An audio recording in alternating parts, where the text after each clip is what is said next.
هو ترطيب الجسم مهم، يعني اصرف عليه ولا لا؟ ترطيب الجسم مهم، بس ما تصرفيش عليه. ازاي يعني؟ هقولك. ترطيب الجسم مهم، ان انا لازم ارطب علشان بشرة جسمي ما تغمقش، ما تجفش وبعدين تغمق. لكن بشرة الجسم غير ملمس او بشرة الوش خالص. انا اصرف على وشي واصرف على شعري عادي، لان وشي انواع، بشرة الوش انواع زي ما احنا عارفين، دهنية، مختلطة، جافة. فانا لو حطيت حاجة مش مناسبة لبشرة وشي هتبهدلني وهضطر اصرف علاجات على اللي انا عملته. لكن بشرة الجسم مختلفة. الجسم الجلد بتاعه سميك.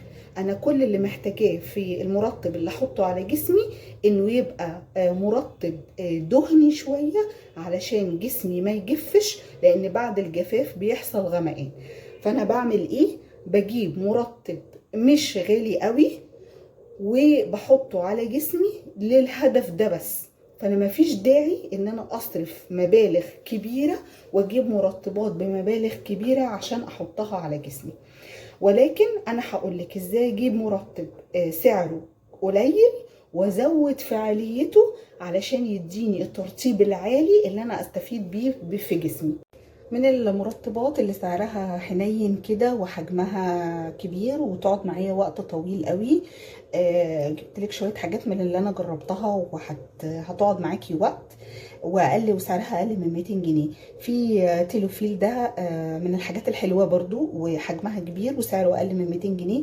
هو ليه 3 روايح، فانيليا وجوز هند وياسمين. انا عجبني جوز الهند الكوكونات، ريحته جميله وما بيعملش حساسيه في الجلد، وزي ما قلنا هو ترطيبه مش عالي قوي، يعني ما بيقعدش وقت طويل قوي، ولكن هو حجمه كويس وسعره كويس. وفي بادي ميلك بتاع شان برضو نفس القصة، برضو حجمه كبير سعره أقل من 200 جنيه، وبرضو ترطيبه إلى حد ما كويس، لكن احنا زي ما بنقول ما بيقعدش وقت طويل، ترطيبه مش عالي قوي. وفي الفازلين، هو يعني أحلى حاجة أنا جربتها في الأنواع فازلين نوع الكاكاو.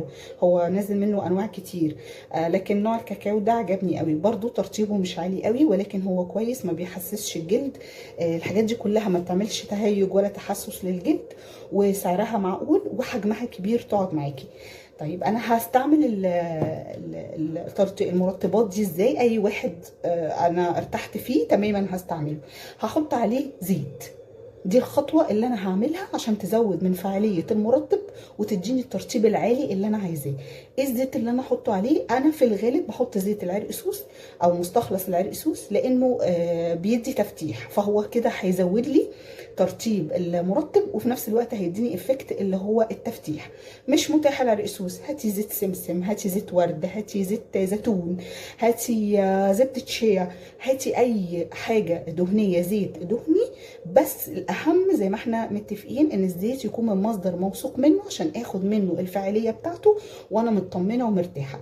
اي زيت انت عندك حطيه مع وانت بتحطي كده حته اللوشن او البادي ميلك كده، حطي نقطه منه ونقطه من الزيت على حته المرطب وادهنيها على جسمي.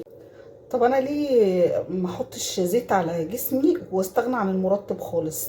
لا، الزيت لوحده على الجلد بيقفل المسام وممكن يطلع لك حبوب تحت الجلد وممكن يعمل لك تحسس. الزيت عشان اخد فعاليته لازم اخلطه بكريم مرطب. تمام. انا بدهن بقى الترطيب في جسمي بين ثنايات الجسم، الايدين، اللي عند الكعوب، في الظهر، في الرقبه، الحتت اللي ممكن تجف واللي ممكن في المناطق الحساسه اللي ممكن يحصل فيها جفاف، وبالتالي بعد الجفاف زي ما احنا متفقين بيجي غمقان. هي دي الحاجات اللي احنا بندهن فيها جسمنا. طبعا بصفه اساسيه لازم بدهن قبل ما انام بالليل، وغير كده على مدار اليوم لو انا خدت شاور او غسلت مثلا ايدي او غسلت رجلي او كده، اي ميه تيجي على الجلد لازم بنشفها وبدهن عليها كريم مرطب على طول. بس كده، اتمنى الفيديو يكون عجبكم واشوفكم على خير الفيديو الجاي ان شاء الله.